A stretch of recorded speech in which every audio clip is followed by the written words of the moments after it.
Hi, everyone. Welcome. We'll get started in just a moment. Thanks for being here.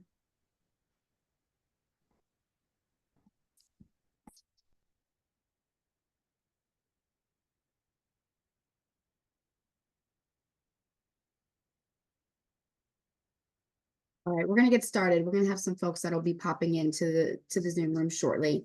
But let's get this show on the road. So welcome everyone to the School of Education Dr. Penny L. Hamrick Doctoral Student Colloquium Series presentation, which was renamed last year in memory of our former Dean, Penny L. Hamrick. The Doctoral Student Colloquium Series was created by Dr. Hamrick in 2016 when she served as our Associate Dean of Graduate Affairs and Program Director for our School of Education's PhD and EDD programs. My name is Jamina Williams, and I will be our moderator for this evening. So we are pleased to welcome our virtual attendees, including School of Education faculty, staff, and students, the university body at large, community members, and partner associations, among others. The Colloquium Series offers School of Education doctoral students and alumni an opportunity to share their original research and learn from their peers, faculty, and staff. Each month, we have one EDD and one PhD student or alumni present their research at the Colloquium. These sessions help our doctoral students to connect with each other and develop a peer community that is invaluable in supporting their journeys in their program. So each doctoral student or alumni presenter is also asked to write a research brief that relates to their presentation, and then that's included in an edited publication called Doctoral Student Research Briefs that's published on the School of Education's website. The research brief is a way to disseminate our doctoral students' research as shared in the colloquium in a concise format with relevance to education. So during the colloquium, each presenter is provided 20 minutes to share their research, and then we'll move forward with questions and answers following each presentation. So please save your questions to the end, and then at that point, you can type your question into the chat or unmute your mic to answer your question. So tonight we normally do have two presenters, one EDD and one PhD, but tonight we do have our single presenter tonight, Sandra Clavijo. Dr. Clavijo is our EDD alum who will be presenting tonight. So I'm going to present Dr. Clavijo. So she is the Director of Undergraduate Studies for the Schaefer School of Engineering and Sciences at Stevens Institute of Technology. In collaboration with the Associate Dean, Sandra works closely with the Dean, department chairs, associate chairs, faculty, and staff to enhance and develop the undergraduate academic programs in the School of Engineering and Sciences, with a strong focus on strategic initiative to continuously improve these programs. Previously, Sandra worked in the Office of Innovation and Entrepreneurship, where she developed programs to encourage and support entrepreneurship and entrepreneurial thinking for both faculty and faculty and students at Stevens. She also teaches courses in entrepreneurial thinking and innovation and facilitates creativity workshops.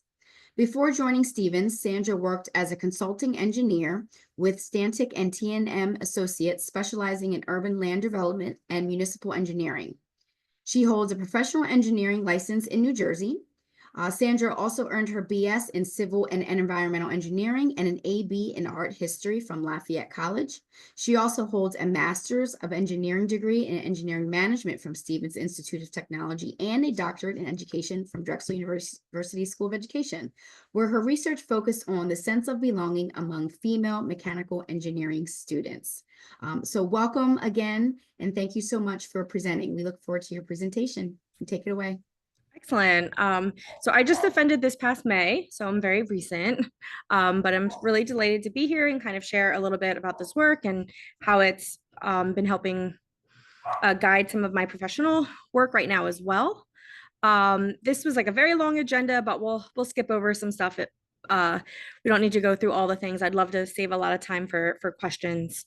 So as somebody who graduated from engineering more than 20 years ago, there is still this persistent underrepresentation of women, especially in mechanical engineering, the very heavy considered tech fields.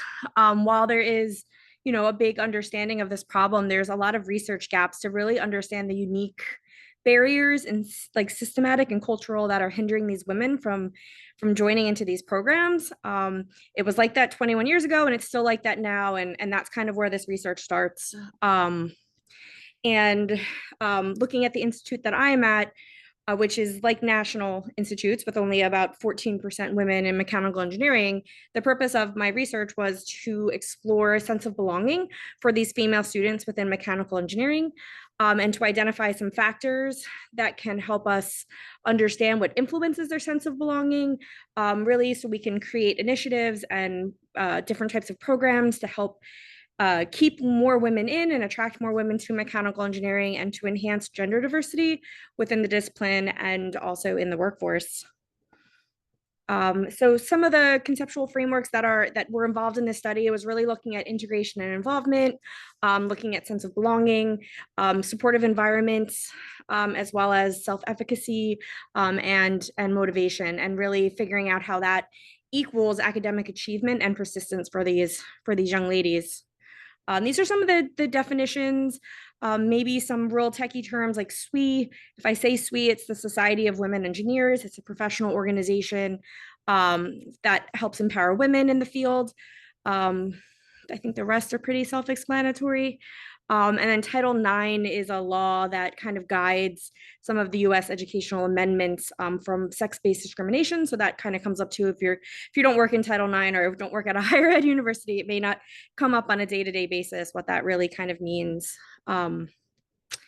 And a little bit about me as a researcher. I'm a pragmatic person. That is why I did an EDD. I was very lucky. And Jamina and I were talking before this about how it's nice when your work and your practice can, like your research and your job can kind of align, and you can really impact and solve problems that you're dealing with at work. So that is for me, tantamount is to be very practical, and to really think about different ways that we can address very complex problems. I've been in higher ed for about 17 years. Before that, a practicing engineer. And, just really motivated, thinking like, what if my kid goes into engineering in 10, 15 years? Like, am I going to have a better space for her to be in? And that kind of was my motivation, thinking about all of the young girls I read books to at school. And, I'm having them come into this field, and am I sending them into a place they're going to be miserable? So that's kind of where my motivation and a bit of my theoretical perspective, thinking about how their social experience is going to help shape their academic persistence, and things like that. So I did a mixed methods approach, which in like engineering is like unheard of. We don't have a lot of qualitative researchers where I work, and that is why I chose to do a mixed methods approach, to help hone some skills with both qualitative and quantitative. Yes. And these were the research questions that guided the study. So do female students feel they belong in mechanical engineering major? Do the female mechanical engineering students feel a different sense of belonging than their male counterparts? And what are the most important factors that are affecting the engineering students' sense of belonging while they're studying? So for the quantitative survey, it was administered to Qualtrics. It went out to all mechanical engineering upperclassmen on my home campus. It included some demographic questions and also 9 items on sense of belonging. And this also served as a way to grab volunteers that met my profile for semi-structured interviews. And then I followed up with 12 of, not 12, I forget how many, it'll be in the next slide. But then I followed up with some of the students for semi-structured interviews, focusing on their personal experiences and really looking to explain how they were answering the sense of belonging questions and get to know them, really get their stories and their insights, the things that, a checkbox or how likely you are is not going to give you. And so we had about 49 students. Everyone, when I present this work and talk about it to colleagues, they're always surprised how many engineering students we have as a whole. So we had 49 responses to the survey, 28 female students. We have a large population, so it's a really great place to get data. And these were the questions they were asked. They were asked how much you agree or disagree with the following statements, from strongly to agree to strongly agree, and how confident they were, how valued and appreciated. Do the professors provide you with resources and guidance? There were some questions in here after going through my research.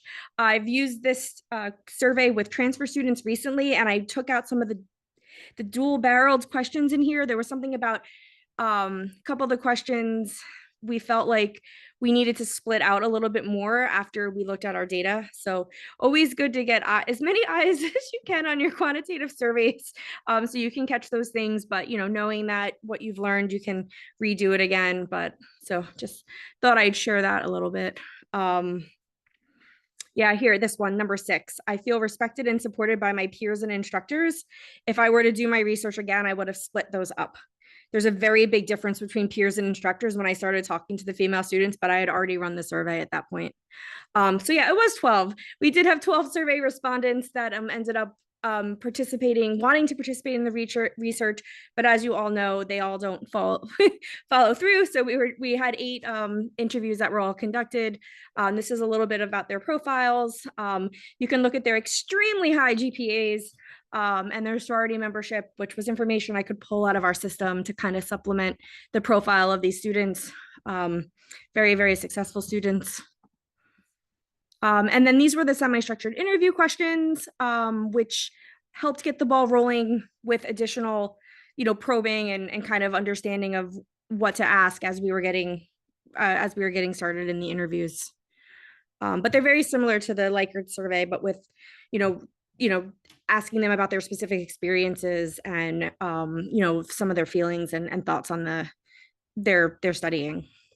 So, so we did I did some survey data analysis. I created a lot of pivot tables. I calculated mean scores and then realized that's not really helpful because it doesn't mean everybody's neutral. And then did some interview data analysis and then really kind of went back and looked at the data and tried to compare things and start explaining those research questions. Some interesting differences. I didn't realize I did that. Sorry. Some of the big difference between male and female students were confidence, feeling respected and supported by peers and instructors, and being able to express their identities and feeling accepted and respected. So that gave us a good starting point when we were talking with students about their experiences. And for qualitative purposes, really looked at taking their comments and breaking them down into themes and sub-themes, focusing on their STEM identity, the environment, perseverance, as well as their negative experiences, which tended to be a lot. Majority of the interviews focused on negative experiences. So trying to understand all the connections between these, were these happening inside the classroom, or did they relate to their self-efficacy? So I kind of used like a visual strategy to help understand how these themes all were interrelated and connected. Focusing on the environment, we have what happens inside the classroom, and things like smaller classes, group dynamics, real world applications are really helpful and beneficial. And outside of classroom, what social opportunities, are available, the different women in mechanical engineering seminars. Sororities came up so much. Girls basically said they don't know what they would do without their sororities. And that became something that we're now actively tracking, is how many of our students are in sororities, because these are actually places of scholarships, not just crafts and potpourri. There's a lot of learning that goes on in there. And then, how they interact with the workforce, feeling underutilized or sidelined in non-technical roles. And exclusion from certain activities and the presence of the boys club in some industries. Looking at their STEM identity, most had early exposure to STEM and personal connections, family members to engineering. Many were motivated because of the flexibility of mechanical engineering, something that mechanical engineering really needs to lean into, since they were drawn to it because of the flexibility. Female students appreciated the wide range of career paths. So if one doesn't work out, there's another path they could go to. They all had self-doubt and stereotype threats. They were very, very challenged by that. And they didn't love courses that had poor grading practices. So that whole engineering mindset of let's make this exam really hard and only the strong survive, rather than a growth mindset approach where everybody can pass this. You just need maybe to learn this in a way that's going to make sense to you. So those kind of poor grading practices and that kind of weed out strategy really hurts females a lot. And they start doubting themselves, even though you saw their GPAs, right? so high. And, they really appreciate support from peers and professional networks. So so another theme was perseverance. You know, the typical ways we ask for help, going to office hours, asking questions. But they did say that there are barriers there, being discomforted in class. They don't want to be the one female student seen as not understanding something. They feel like they are representing themselves plus every other woman in the room. They loved having female classmates. They felt more likely to ask questions.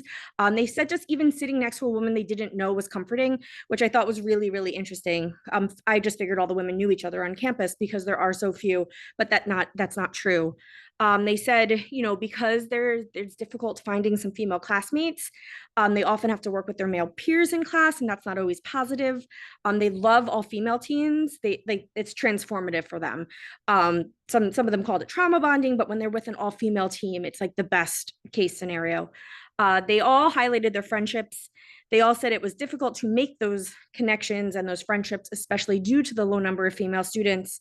They valued all living female communities, especially sororities and organizations like SWE that help get a lot of women together. But the best outcomes are when female friends are also classmates, so that they can talk about class in and outside of the classroom. And lastly, negative experiences really ruin a sense of belonging. Being the only female in a class or program is terrible, at least isolation. Increased pressure and scrutiny, which all contributes to self-doubt and stereotype threat.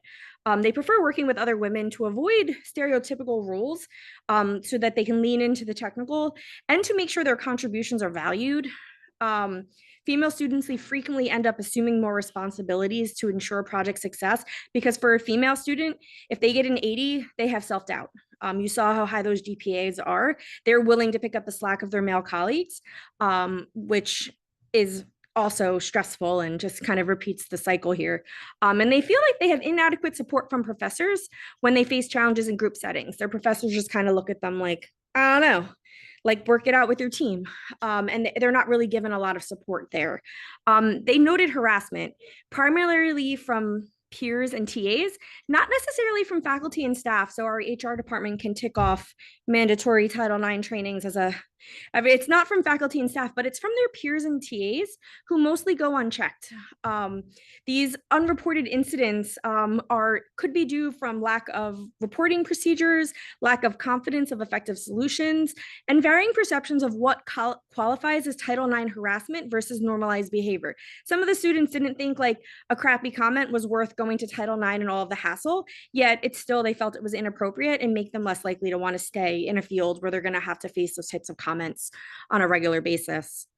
So, the 5 results from those themes are really that female students are less confident than their male students. They indicated they do not feel as respected by their peers and instructors as their male counterparts.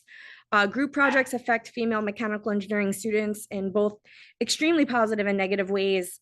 Extracurricular activities may be just as important as the classroom activities. And flexibility is very important, and one of the number one reasons they chose mechanical engineering. And I think we talked about a lot of this, but really grading practices, imposter syndrome, gender stereotypes, isolation, lack of peer support, all kind of leads to this lack of confidence. Not feeling respected. I mean, incidents of harassment and bias, especially from male classmates, teaching assistants, and group projects. Unaware and underprepared faculty that are not aware of the bias dynamics that are happening in class or teams. Gender bias in team dynamics, inappropriate comments, being relegated to non-technical roles, and then reporting issues. And this aligns with other studies. I've listed some of the other ones there. I'm not like the only person in this area. I think it is a very persistent problem, but not quite sure what to do about it quite yet. I have some ideas. And then, looking at group projects, challenges in the mixed gender teams, the male domination of teams, friendships in different ways that all female teams could really be a positive. Extracurricular activities, this really ties into some interesting research that has been done with professional societies, like professional ethnicity-based professional societies, but that significance of sororities being more than just social, but also academic support, and how social support and academic support are kind of related. So it's really, really kind of been guiding some of the work I've been doing through my job right now, seeing how we can partner through sororities. But it's really important that the women establish female friendships. It can lead to, support networks, better integration into campus life, female friendships, super, super fun stuff there. And the flexibility of mechanical engineering. So this contrasts with other research where, they people have suggested that women study engineering just to solve social problems, but really flexibility and the broad range of applications is what really interested female students. Not one of them really mentions social problems as their number one motivation. They all indicated they enjoyed design and technical challenges, but family influence also came up as being very important too. And yeah, so to answer the research questions, I think we could safely say that female students, they, do they feel they belong? Yes, but they're not quite as confident as their male peers. Do they feel a different sense of belonging? Definitely yes. It's not a great experience to feel less respected and supported. No one wants to experience harassment and bias, and they definitely don't want to feel like their faculty and peers don't respect them and aren't able to step in and make the situation right. And then thinking about some of the most important factors, like the classroom environment, like what is that class made up? Other women in the room? What social connections do they have? And how can extracurricular activities help benefit academics? And then just looking at versatility in terms of different diverse career opportunities. So some of the recommendations like I've had and have actually been able to pitch to my provost and talk to with people about my job is, we obviously want to eliminate bias and harassment. We have been doing better TA training and support staff. We have a lot of international TA students that come, and there's been a bigger, they may not come from countries that have a lot of bias and harassment training. So I've been working with our graduate school to ensure that the training is really good there. Some different training modules in our first year engineering classes on bias and team awareness. We've been doing some asset mapping in our first year programs to help promote equity on group projects. So really excited from this list, I was able to kind of work with two of those.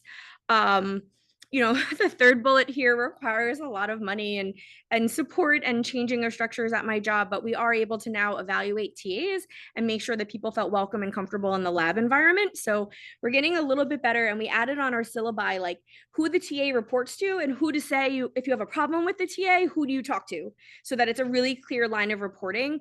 But those things can be very large to kind of change. So some of the grading systems, like re-examining grading systems and looking at the large grades, we've been trying to work with some of our faculty to stop having such hard exams and maybe work with smaller quizzes weekly to allow students to learn and master smaller amounts of content without being like a huge midterm. We've been, implementing some female registrations strategies where we work with sororities to tell the students to self-assemble into certain classes, so that there's a lot of women in one class, and maybe another class is not going to have as many women, but at least they'll all be kind of together. We're hoping that that doesn't backfire, but it's what the best we can do right now. Looking at different ways to be flexible and versatile in the ME degree. We're trying to work with the departments to allow broader varieties of technical electives, so students can go over to the biomedical department, which is full of women, and a bunch of other interesting courses that align nicely with mechanical engineering, so they can experience some female faculty, as well as look at the biomed tech industry as like a possibility with their very broad degree. And so this was some of my research future research from last June. But luckily, we're looking at our transfer credit student experience with the American Talent Initiative. A grant opportunity came up, and I got to recreate a study with transfer students and understand the barriers they face, and was able to use part of my mixed method study to help guide that kind of research. We are still looking at longitudinal assessment, looking to redo some of the work in a couple of years to see if some of the things that we implemented had positive impact for our female students. Would love to work a little bit more closely on how our underrepresented students, including Black, Latinx, neurodivergent, and LGBTQ plus folks are faring in our classes. So hoping that opportunity arises to do that, and have been partnering with our Office of Belonging and Inclusion at our job to kind of touch base and try to collaborate and pull all of our notes together. So it's kind of where we're at. So this is part of the dissemination plan. So thank you all for listening to my work. I'd love to collaborate with anybody on here who's in this area or in this space. I regularly go to ASAE. I'm very involved with the Women in Engineering division. And I will be doing a seminar there at their upcoming conference in June. It's a reverse brainstorming session on how to make engineering worse for underrepresented minorities and women. And I've done that before, so we'll be doing that at a larger scale there. And just kind of advocating and really working through communications department to help highlight the success of a lot of our female students. I'm starting a podcast this spring. It'll be with young female alumni in some of our lesser our departments that don't have as much representation with women. It started out as a seminar series, and then I realized it needed to be a podcast format after we ran one and we talked with students. So I'll be interviewing a bunch of female student voices in some of our smaller niche engineering programs like environmental and in ISE and some other programs, and talk to them what it's like, help really looking at helping our undecided freshmen as well as high school students kind of get to know some of the other engineering disciplines, and maybe even some of them that are more already female friendly, but let's get more students in the pipeline here. So those are some of the fun things I have lined up, and I'm working on a quiz to help students find their engineering discipline. So working through that too, it's kind of funny. You pick an animal and like a car and a place you want to travel, and it kind of spits out like the Pottermore quiz for what Hogwarts house you will be in, but for engineering disciplines. So it's some of the advocate work that we are doing. They're very geared towards women, all of these things that I'm working on, although officially I think, anybody could use them, but with a nice lensing there. So I'm sure I'm like close to overtime, but thanks.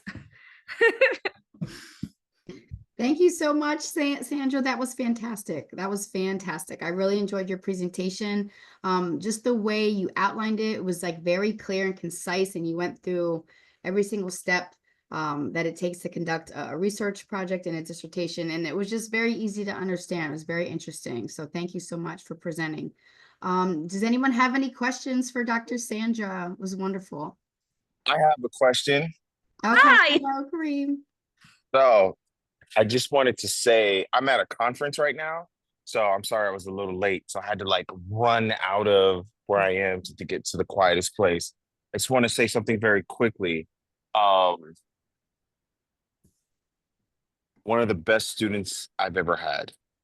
And I want to be very clear about this. All of my students are the best students, but this one is one of the best, and I'm on record saying it.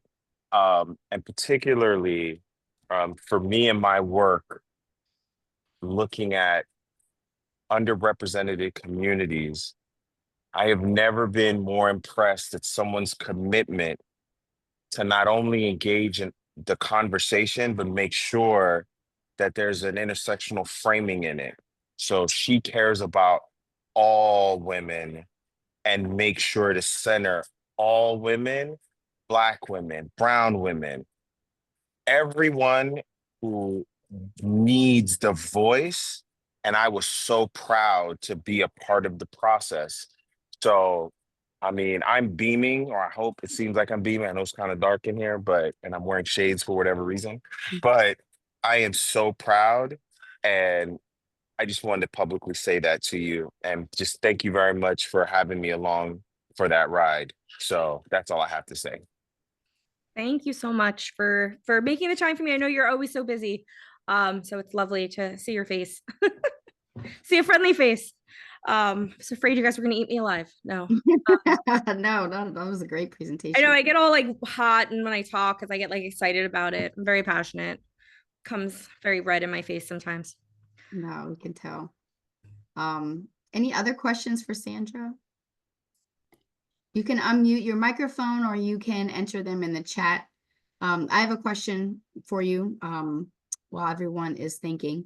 Easy question. So can you share maybe some of your most exciting breakthroughs with this research and maybe share a challenge that you faced? Yeah. So what I thought was really interesting was that that it's really like the peers, it's like the people sitting next to them that cause the most amount of bias. So I'm guessing that has to be the same for other represented folks in our community. And it's just like maybe not even intentional, but maybe they're just uneducated. Maybe some of it's unconscious. Maybe some of it's just because they're feeling like not so good about themselves that they need to look down at someone else. I don't know exactly why, because I interviewed the recipients, not the causers of it. Mm. But the fact that it's like peer to peer, I think really hit home for me because my university spends so much money training faculty, so much money training faculty. And yet, you could be sitting next to someone who's just like, oh, another dumb blonde. And like, that's it. And it could ruin your entire career from one like dumb stereotypical statement. And I can only imagine, and some of the stories that the girls told me about what TA said to them, I was like appalled, and was like, why didn't you report that? And they're like, what for? The guy was graduating, what am I going to do? Because it was like a TA. So I think that to me was interesting because I feel like from a university, like you have to check the box. Did you give all of your faculty Title IX? Did you do all of your staff Title IX? And then you have these employees, these teaching assistants, student graders, students that work in the lab, work study students that get no training. So for me, that was really eye-opening, and different than what other research has found, and different from lessons in chemistry where it's faculty members that are mean, right? Our students actually said our faculty members were amazing, but that they were blissfully unaware of the bias going on in their classroom because they don't want to deal with it. So I don't think that that's necessarily unintentional. I think faculty are busy. Right? I think group dynamics is a challenge for all faculty members. So yeah, that was really interesting. And then the other thing that I thought was really interesting was really sororities.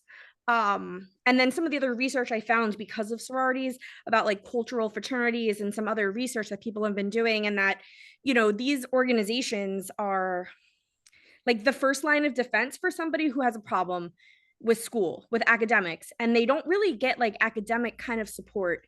They're really seen by universities under student life and as like extracurricular and not seen as academics.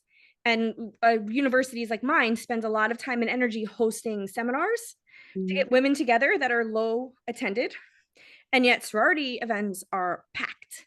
And they're at 9 o'clock at night, but there's a bunch of women there. So that to me was interesting, where it was kind of like, why are we just going to them? Why are we trying to drag them to us all the time when we have a living, vibrant community that we could just work through? So I think that was really, really interesting because it's always been this pull, rather than like, oh, where are the women? Let's go find them.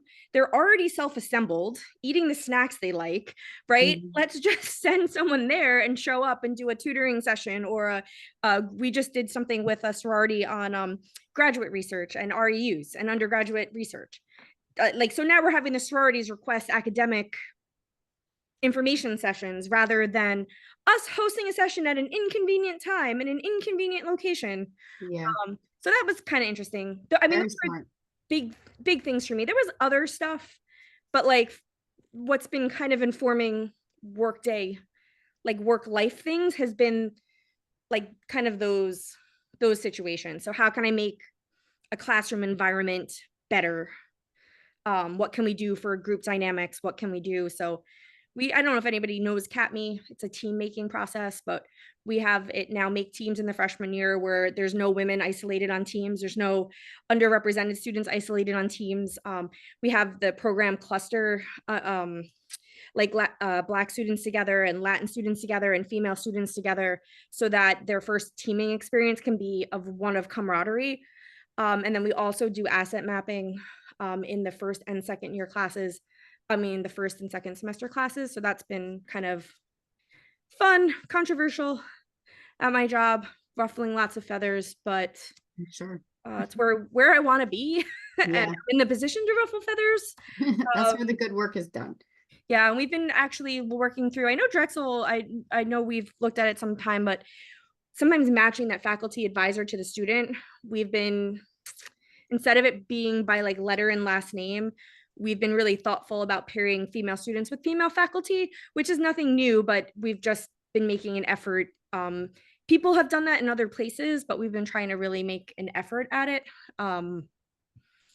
But the students really just don't want their classmates to be jerks. Yeah, absolutely. So we did roll out a new freshman experience class, and there was a module on like ethics and a bunch of stuff. So we're looking at the results and we're going to try to inform practice of it. It was developed while I was doing my dissertation. So I had spoken with the director and I was trying to say, but I don't know what that module actually looked like. And they already had it planned. So they're running it. So we're going to kind of take some of my research, look at what some of those students said, and they're interviewing some of those students. And we're going to try to see if we can change that first year, like intro to college course. I don't know, a lot of schools have them now, first year experience course, and see if we can maybe do more bias training and harassment training, not really training, but conversations in that area. It's kind of interesting. It's interesting when you're working and doing stuff at the same time and you're like, can't you wait? Give me 2 months, for some data. Yeah. But at the same time you're like, well, at least mark this as like I mentioned it, and then we can circle back in a year and see. Higher ed sometimes takes so long. I'm on semester 3 of getting these TA evaluation questions changed from, did I witness a Title IX violation, to I felt comfortable and supported in this lab always, right? Like a different type of question, but it's had to go through legal. So, I don't know, thoughts and prayers if anybody has to go through legal on a regular basis. It's always an extra hoop to get on their calendar. Well, thank you again for this fascinating research, and I wish you all the best with future initiatives and strategies that you're going to implement to support your female engineer students. It's really exciting, the work that you're doing at your institution. So thank you again so much. Any other last minute comments or questions for Dr. Sandra? Well, thank you again, everyone, for joining us this evening, and I hope you have a wonderful week. Excellent. Thank Thank you all again.